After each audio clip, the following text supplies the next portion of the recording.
here's your EOAlive weather forecast. Hope all of you a great Tuesday. Gabe Curtis reporting on this December 13th, brought to you by Valley Insurance. We're now in downtown LeGrand with open enrollment through January 15th. Those highs have topped out into the mid to the upper 30s for much of us today, although cooler out towards Joseph and Burns right around 30, with that warm spot on the map, 43 in Ontario. Heading out the door this evening into LeGrand, we are looking at a mix of clouds, which will be the trend for much of us overnight tonight, dropping those temperatures into the teens and 20s, with that exception for that cold spot nearing 0 in Burns. That's where we're going to see more breaks in that cloud cover, as we should stay fog free. Although a different story up towards the north, at least there will be some areas of fog, especially out towards Pendleton. If those clouds could be thick enough later on tonight, that could produce a few isolated flurries, although not becoming likely until during the day tomorrow across our north, where we could see a dusting to 2 inches of snow. But if you really were to see the higher end of that, that would most likely be into the mountains, although I can't produce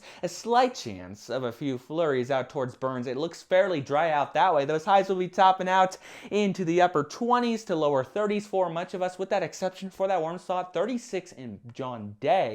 More clouds than not expected across our region, but there will be some sun breaks in the mix, especially out towards our south.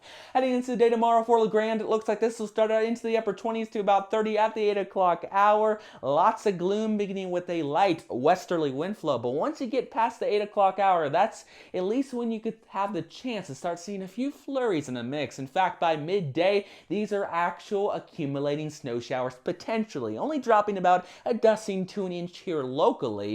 And then we'll quickly see those conditions drying out throughout the afternoon as those highs reach the low to mid 30s, and we see those winds turn to northwest the second half of the day, although not gusting higher than 20 miles an hour. More breaks in that cloud cover expected overnight, dropping those temperatures into the mid to the upper teens. Lower 30s for highs expected on Thursday, so we gradually see more sunshine throughout the day. As we do my 7-day forecast, we can start those temperatures into the lower teens for your Friday morning with foggy areas, but expect developing sunshine during the day, although those highs look to stay below freezing through the weekend, with those lows approaching 10 degrees every night. Latest update does push back that snow chance by about 24 hours, so even the slightest chance to see a few flurries in the mix won't be until Sunday evening. That doesn't become likely until Monday. That would be our next threat of a widespread snow event into early next week, as those highs warm closer to freezing and those lows approach 20 degrees once again.